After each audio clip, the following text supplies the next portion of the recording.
Hello and good morning. My name is Richard Collins, and I'm a circulation clerk at the Orange Grove Public Library in Gulfport, Mississippi. Welcome to the third installment of our Saturday study series, which is an important part of our online outreach during this COVID-19 pandemic. Today's program is Reading with Awareness, a discussion of the short story. Originally, this lecture was part of a class I taught in 2018 for the University of Southern Mississippi's Ochsner Lifelong Learning Institute. The focus for that particular course was the life and legacy of the author Flannery O'Connor, who, in my estimate, is one of the most important short story writers of the 20th century. To fully appreciate O'Connor's impact on that particular genre, I felt it would be a good thing to study and discuss, in a very basic way, the form and structure of her preferred medium, the short story. While the primary audience for this program is readers of the short story, writers who work in this genre might find something of value and interest here as well. From readers to writers and everyone in between, all are welcome here. I would dare to venture that most Americans think of the short story as a literary form exclusive to the United States or the United Kingdom. I mean, who could ever forget reading Washington Irving's The Legend of Sleepy Hollow or Edgar Allan Poe's The Telltale Heart back in junior high school? You know, it seems like these two stories still manage to surface every year around Halloween. And rightly so. These stories are so well crafted, they still contain the power to frighten and unsettle me some 40 years after I originally read them. Usually placing second in popularity to its big brother, the novel, the short story as we know it today has indeed been a popular literary form in America and England for over 200 years. However, American exceptionalism aside, the short story has existed in nearly all languages and in most cultures, in some form or another, for equally as long, if not longer. And here on the left, we have a photograph of Washington Irving, and on the right, a photograph of Edgar Allan Poe. Two outstanding examples of European authors who excelled in the short story form are the Russian physician and playwright Anton Chekhov, along with the debonair Frenchman Guy de Maupassant. Both of these gentlemen achieved their literary fame in the latter part of the 19th century, and are considered to be fathers of the modern short story. Chekhov's contributions to the genre include the stories The Lady with the Little Dog and his personal favorite, The Student. Two of my own favorite stories by de Maupassant are The Necklace and Mademoiselle Fifi. Here we have photographs of Chekhov on the left and de Maupassant on the right. These are two pretty good-looking guys, don't you think? As we have a lot to cover today, unfortunately I'm going to have to skip a fair number of short story writers and their work from the early part of the 20th century. Doing this will bring our timeline forward, up to the mid-1940s and the beginning of the 1950s. And one simply cannot discuss the mid-20th century short story without devoting considerable time to Flannery O'Connor's life and work. In short, Flannery O'Connor, who was best known for her short stories, was a major figure in mid-century American literature. Her influence was, and remains, huge. A devout Catholic, O'Connor's direct and unadorned prose often deals with themes of Christian grace and redemption. Well, make that unlikely and unexpected grace and redemption as experienced by ordinary people in extraordinary circumstances. Now, in referring to O'Connor's recurrent Christian themes, I in no way mean to imply that she was a goody two-shoes who only wrote about religiously idyllic, conventionally theological, or non-offensive subjects. No, O'Connor's work provoked people, It challenged the prevailing mores and social expectations of mid-century America, often using racism, greed, immigration, intellectualism, ageism, and other hot topics as plot points. Her work, by itself without context, was often considered shocking or inappropriate, opinions compounded by her being a woman, and a Southern woman from Georgia at that. Flannery O'Connor lived to be only 39 years old. She succumbed to the autoimmune disease lupus in 1964, but in her short life she produced 2 novels and 32 short stories. 2 of her most famous stories are A Good Man is Hard to Find and Good Country People. Both are considered classics of the 20th century short story. During this presentation, I'll feature several insights O'Connor expressed about writing in general and the short story in particular, the first of which appears at the bottom of the screen. And I quote, "I find that most people know what a story is until they sit down to write one." Many times we can come to understand what something is by discovering what it is not. Flannery O'Connor does just that here in a portion of an interview she granted in 1969 to Esprit, a literary magazine produced by the University of Scranton. The question posed to her is, what is a short story? And here is her response. And I quote, "This is a hellish question inspired by the devil who tempts textbook publishers. I have been writing stories for 15 years without a definition of one. The best I can do is tell you what a story is not. It is not a joke. It is not an anecdote. It is not a lyric rhapsody in prose. It is not a case history. It is not a reported incident. It is none of these things because it has an extra dimension, and I think this extra dimension comes about when the writer puts us in the middle of some human action and shows it as it is, illuminated and outlined by mystery. In every story, there is some minor revelation which, no matter how funny the story may be, gives us a hint of the unknown, of death." For readers looking to expand their understanding of the short story, keep O'Connor's observations in mind, especially when you encounter a story where you feel something is off or it's just not quite right, or that a story is simply just not working for you. Maybe O'Connor's points here can offer some clarity to the situation. Defining art can be a tricky and sometimes treacherous proposition, the object of consideration hovering somewhere between absolute objectivity and personal subjectivity. However, it does help us to have some kind of point of reference as we seek to understand and make sense of what we are reading, listening to, or looking at. Here we have 4 accomplished writers who offer their own definitions of the short story.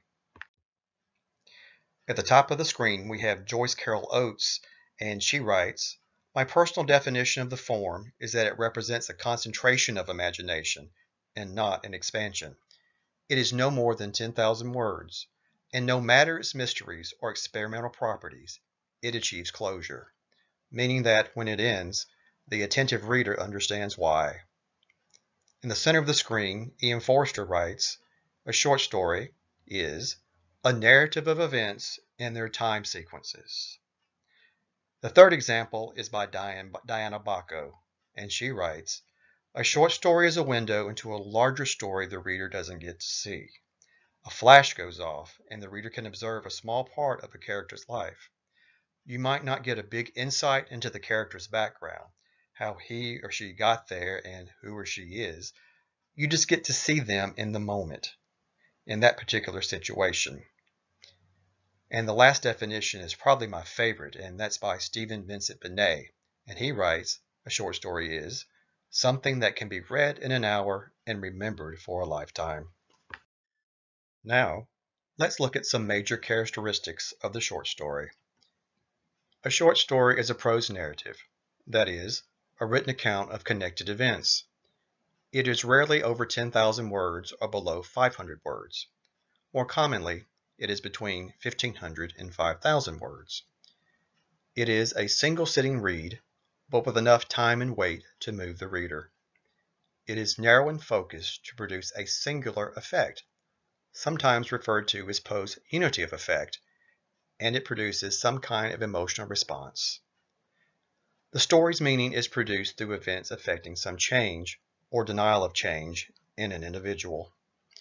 It usually has one setting, with limited characters, and most often occurring in a concentrated time frame. It has one main plot with no subplots, most of the time. All aspects of a short story are closely integrated and cross-reinforcing, which include the point of view, the tone and mood, the sounds and meanings of the words, and the rhythm of the language. Right now you may be thinking, wow, this is a lot of information, and you'd be right. There are a lot of moving and interdependent parts to consider in a short story, but then that's true of studying and evaluating any art. Again, my intent here is to help readers develop a deeper appreciation and understanding of the short story, and not to overwhelm you with a lot of information. However, you certainly are welcome to take what you need and leave the rest. Next up, we have the 5 elements of the short story, and they are characters, setting, plot, conflict, and resolution. The first element of the short story we'll explore is character, and our first bullet point presents a working definition of character, and that is any person, animal, or figure represented in a literary work, or the people who populate the story. There are 2 types of characters, and they can be classified as major or minor, the protagonist or the antagonist, and leading or supporting. Now, going a little deeper, let's consider E.M. Forster's classification of characters. And just a little background on Forster. He was an English novelist and short story writer who wrote such classics as Howard's End, A Passage to India, and Morris, all of which have been adapted into films by Merchant Ivory, by the way. Forster died at the age of 91 in 1970, and regarding characters, he classified them into 2 types. The first is round characters. A round character in fiction is a complex personality. Like real people, he or she has emotional depth and passions. Writers define a round character fully, both physically and psychologically.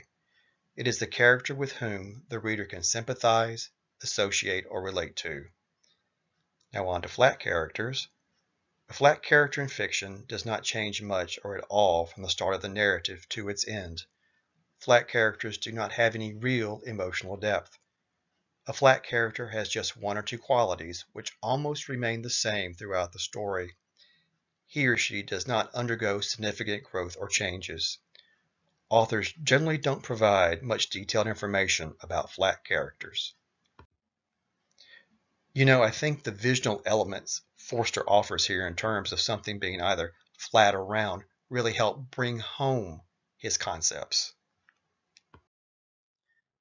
The second element of the short story is setting, and we can define setting as the setting of a piece of literature is the time and place in which the story takes place.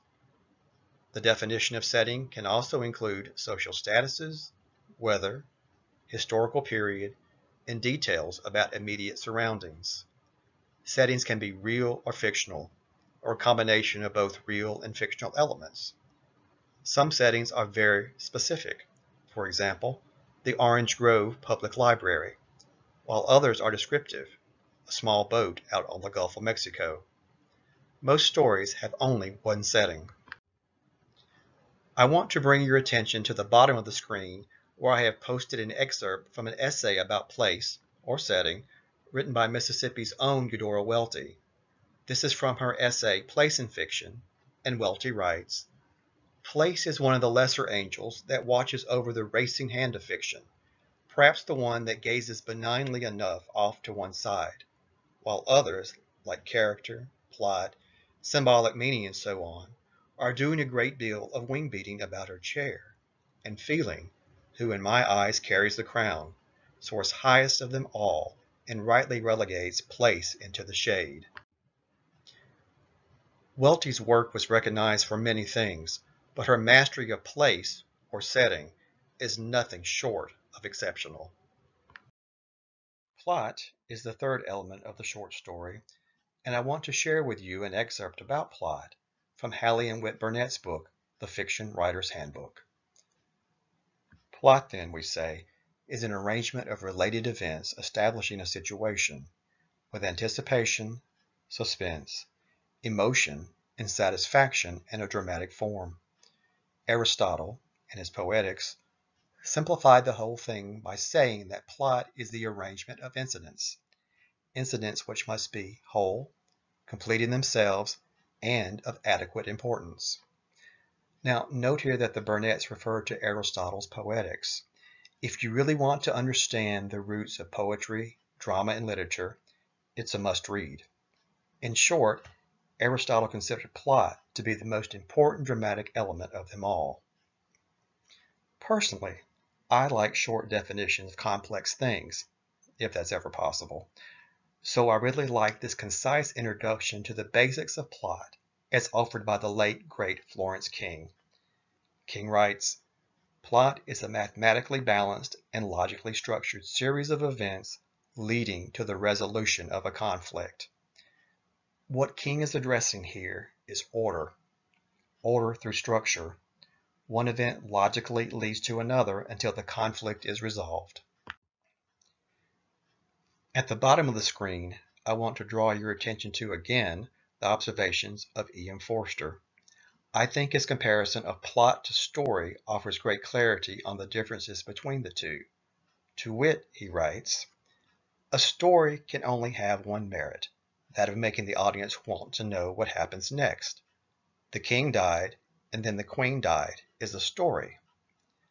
A plot is also a narrative of events, with the emphasis falling on causality. The king died, and then the queen died, is a story. But the king died, and then the queen died of grief, is a plot. The time sequence is preserved, but the sense of causality overshadows it." Perhaps another way to think about how plot is an expansion of story might be this. Plot is what the writer does with story. Well, yeah, there is a lot to think about here, but I suggest honing in on causality. Why do these events happen in the story? Also, you might consider that the time sequence Forster references might not necessarily be a linear progression of time. The time in which the events of the story occur might be an artistic sequence or a selective sequence. The fourth element I want us to look at is conflict. University of California professor Abbott H. Porter has this to say about conflict. "There may be multiple points of conflict in a single story, as characters may have more than one desire or may struggle against more than one opposing force. There are 5 types of conflict, and they are man versus himself, man versus man, man versus society, man versus nature, and man versus the supernatural." Again, looking for something short and to the point, author Tom Kellner sums up conflict nicely. "If you don't have a conflict or a challenge, you don't have a story." Well, folks, you can't get any more to the point than that. The fifth and final element of the short story is the resolution. Resolution can be defined as the part of a story's plot line in which the problem of the story is resolved or worked out. This occurs after the following action and is typically where the story ends. Another term for the resolution is denouement, which comes from the French term dénouer, meaning to untie. Usually any questions or mysteries that arose during the story are answered in the resolution. All stories have a resolution, even if the author doesn't disclose every last detail to the reader. Now, let's put all of these elements together and up on a chart so we might visualize how they work. In the exposition, the writer introduces his characters and establishes the setting. After we've been introduced to the characters and the setting, some kind of conflict ignites the plot. The plot proceeds on an upward trajectory, encountering or creating conflicts for the characters to deal with. This conflict propels the action along to the story's climax. The climax is the highest point of the story. This is the do or die moment. Charge or retreat. Get her done. And some kind of action demands to be undertaken. When the climax is reached, the characters must decide to deal with their situation. Indeed, the situation demands it.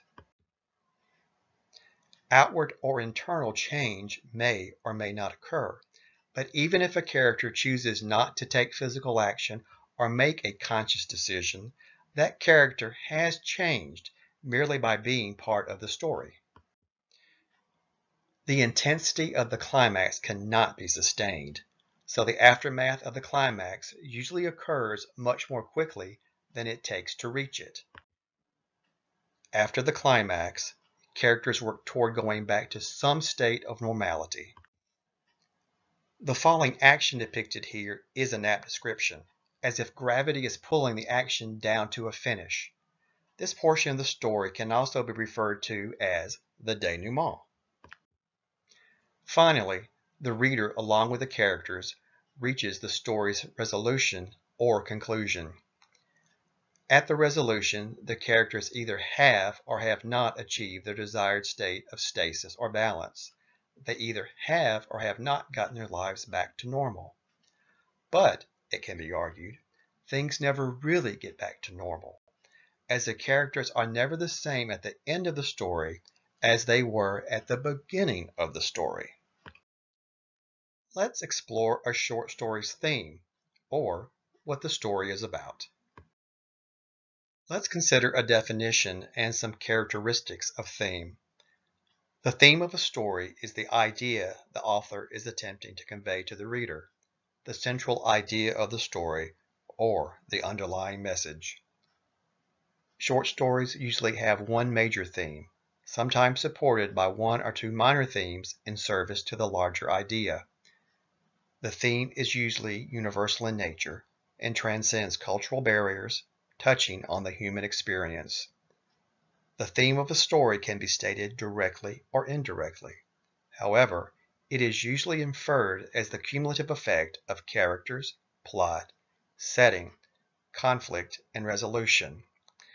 And here in the white art panel in the center, toward the bottom of the screen, we have some possible themes that a short story might embrace, including growing up, love, family, tolerance, friendship, deception, heroism, etc., etc.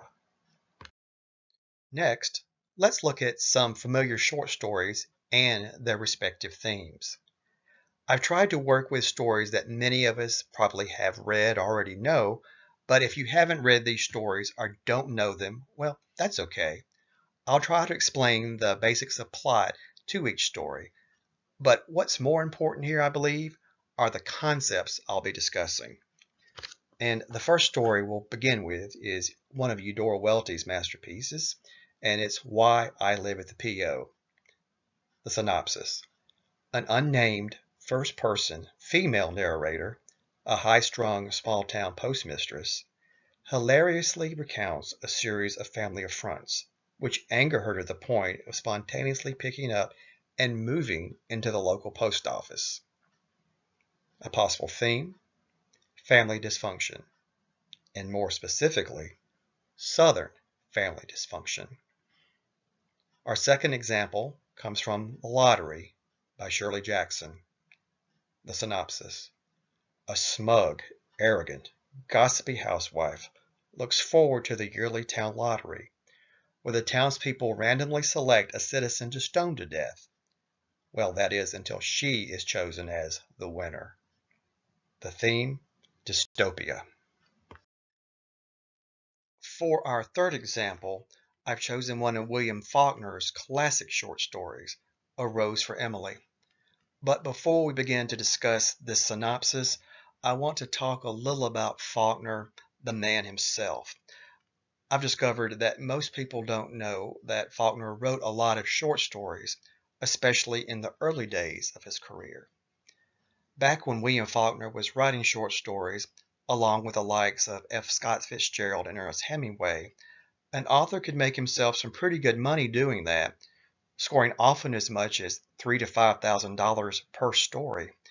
Magazines like the Saturday Evening Post, Esquire, or Collier's paid top dollar for quality short fiction. Before he won the Nobel Prize for Literature in 1949, William Faulkner was always having financial problems, and he made the bulk of his money back then, before the Nobel Prize money, writing short stories and film scripts for Hollywood. I think he wrote something like 120 short stories throughout his career, but primarily in the 1920s and 30s. And two film scripts that he worked on were the movies that featured Lauren Bacall and Humphrey Bogart, The Big Sleep and To Have and Have Not. Well, the more you know. Let's move on to the synopsis now, shall we? Alternating between flashbacks to the past and the narrative present, the sad and strange life of a mentally disturbed Southern spinster, Emily, reveals that she secretly poisoned a man who intended to leave her at the altar.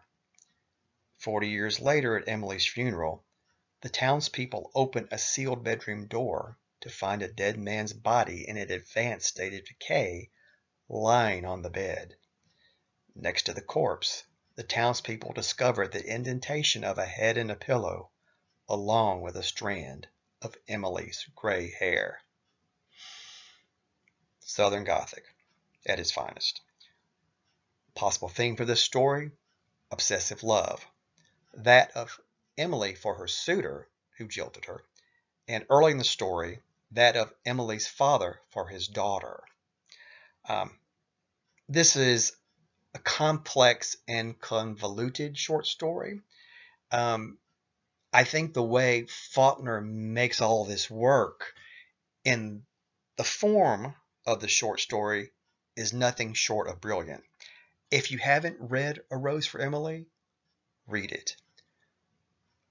Our final selection of familiar short stories is The Gift of the Magi by O. Henry, and is certainly one of my favorites. The synopsis: Jim and Della, a young married couple celebrating their first Christmas together, secretly sell their most prized possessions in order to buy Christmas gifts for each other. The theme: sacrificial love. Now that we've deconstructed theme for 4 very different short stories, maybe we need to consider expanding our definition or idea of what theme is. And to that end, I found this explication of theme by the sci-fi fantasy writer Connie J. Jasperson to do a really good job of that. Here, Jasperson writes, "Theme is what the story is about on a deeper level than what is seen on the surface. It's the big meaning, a thread that is woven through the entire story, and often it's a moral. Love, honor, family, redemption, and revenge are all common underlying themes. Theme is an idea thread that winds through the story and supports the plot." I think Jasperson gives a more expansive framework regarding theme than we initially discussed, and I really like that last sentence here.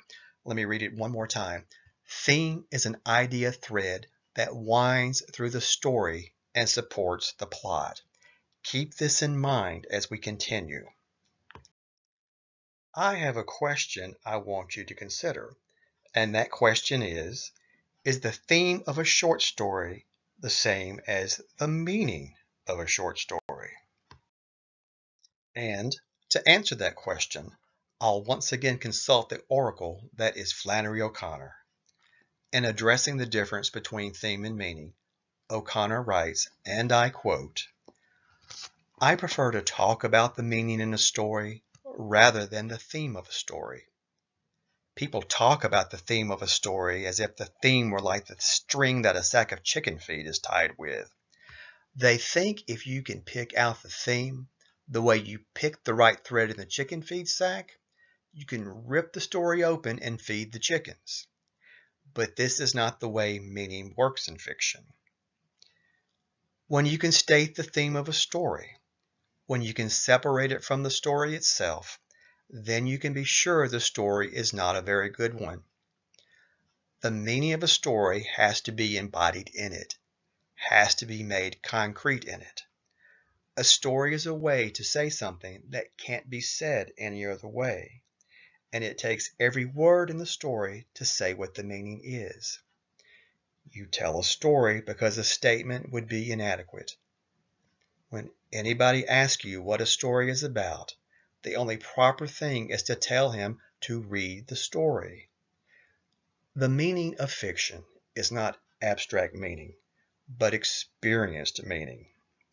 And the purpose of making statements about the meaning of a story is only to help you experience that meaning more fully.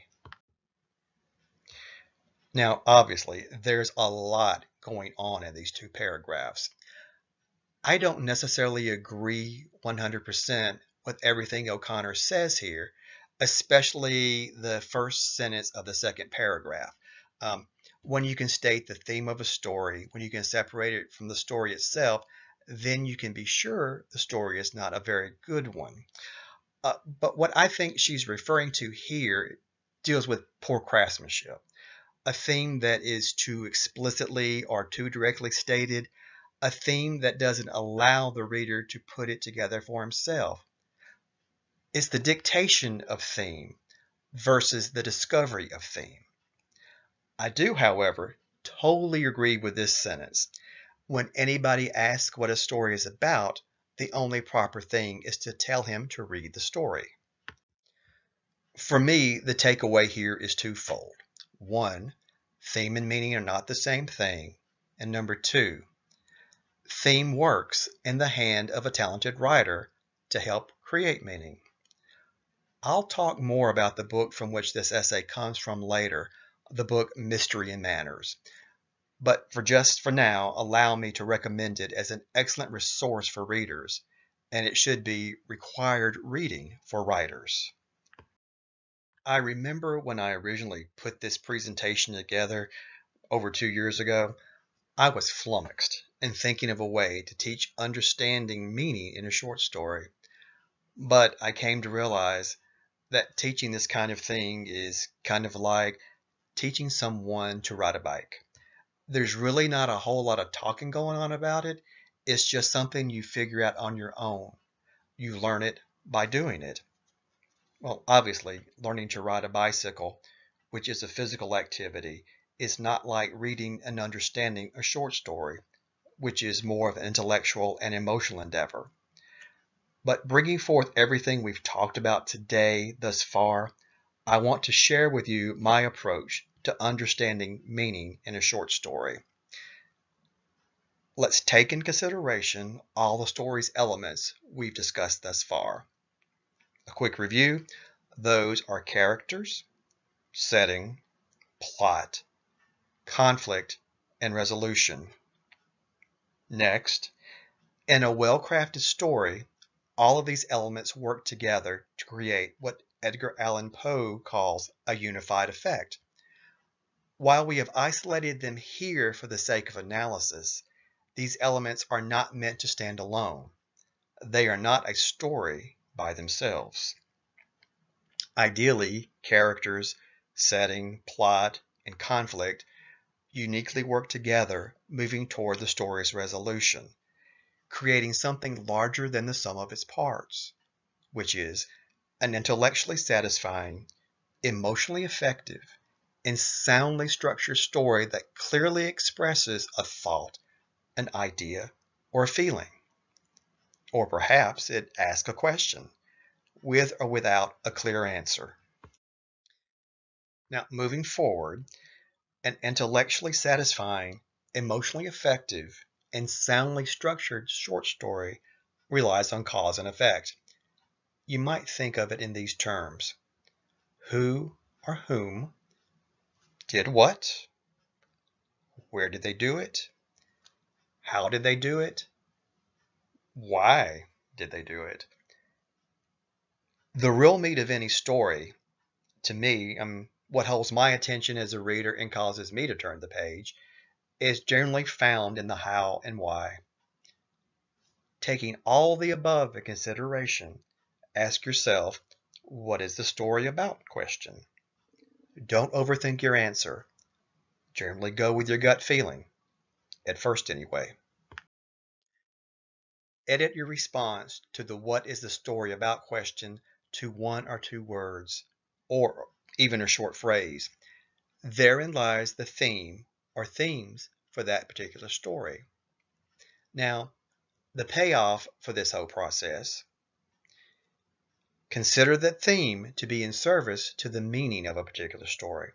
I'll read it again. After you've done all this work and discovered, intuited, found your theme, consider that theme to be in service to the meaning of a particular story.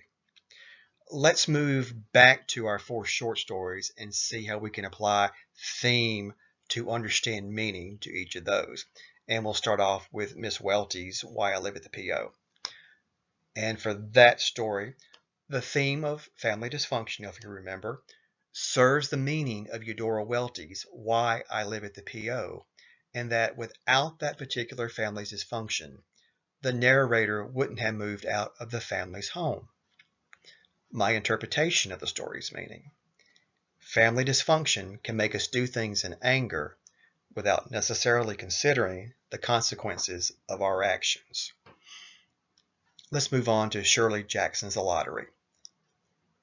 The theme of dystopia serves the meaning of Shirley Jackson's The Lottery, in that only a dystopian society would sponsor a barbaric lottery where the citizens of a small rural American town draw lots to determine who among them they are to stone to death. My interpretation of the story's meaning: don't be so confident that the United States is immune to becoming a dystopia. And here at the end of April 2020, wherever we are in this COVID-19 pandemic, that story and anything dystopian from Orwell on to this is spookily prescient. Now let's see how we can apply this process to our final 2 short stories. The theme of obsessive love serves the meaning of William Faulkner's A Rose for Emily, in that obsessive love can drive seemingly upstanding and genteel people to mental illness, secrecy, and murder. My interpretation of the story's meaning: obsessive love is not love at all, and it kills, both figuratively and literally, the object of its affection. Moving on to The Gift of the Magi. The theme of sacrificial love serves the meaning of O. Henry's The Gift of the Magi, in that sacrificial love, while selfless and coming from a good place, sometimes goes awry and doesn't produce the desired result. However, the true love that motivates Jim's and Della's sacrifices is far more important than the gifts they purchased for each other. My interpretation of the story's meaning: Jim and Della believe that nothing in the world is more important than their love for each other. Not his treasured pocket watch, not her gorgeous long hair. They both sacrifice at great cost their most prized physical possessions for each other. Jim and Della are the wise men. They are the Magi. This last section on theme and meaning, and how they are different yet manage to work together, was a long section. I don't want to appear pedantic about this process, but I, as a student, tend to be drawn to sequential cause and effect thinking in order to understand concepts. That's just the way I learn. I also need specific examples which embody those concepts. That's a big part of what I hope I've accomplished here, giving you, the reader, specific examples to help you understand Well, everything, of course, that we've discussed today, but especially theme and meaning. And going a bit deeper, I also think it's even more important to understand that the whole of the short story is greater than the sum of its parts. For me, it's discovering that gestalt of the story. What happens when you put everything together to create what I referred to earlier as an intellectually satisfying, emotionally effective, and soundly structured short story. That final product. Now that's what excites me as a reader and motivates me as a writer. Excitement and motivation in readers, writers, and everyone in between. In the final analysis, that's what I hope I've accomplished today. To excite you and motivate you to continue learning about and reading short stories. We have covered a lot of material today, but before I wrap things up, I want to share with you all a few resources you might tap into to continue learning about the short story. First, I'll recommend the book Mystery and Manners, Occasional Prose. This is a book of nonfiction, a book about the writing of fiction as seen through the eyes of Flannery O'Connor. It is a compilation of lectures and essays selected and edited by her good friends, Robert and Sally Fitzgerald. Of particular note here is O'Connor's essay called On Writing Short Stories. I highly recommend this book for readers, and it should be required reading for writers. This book is available for physical checkout in the Harrison County Library System. That is, once we reopen to the public. Next up is Eudora Welty's monograph on writing called, aptly enough, On Writing. Similar to Mystery and Manners, it too is a compilation of essays about writing and reading. Of particular note are the essays Looking at Short Stories and Place in Fiction. This book is available as a physical checkout in the Harrison County Library System once we reopen to the public, and as an ebook through our digital service provider, Hoopla. The final book I'll recommend about the nuts and bolts of literature is Thomas C. Foster's How to Read Literature Like a Professor. This engaging and easy-to-read book also has two companions, How to Read Novels Like a Professor and How to Read Poetry Like a Professor. How to Read Literature Like a Professor is also available for physical checkout in the Harrison County Library System when we reopen, and also as an ebook through Hoopla.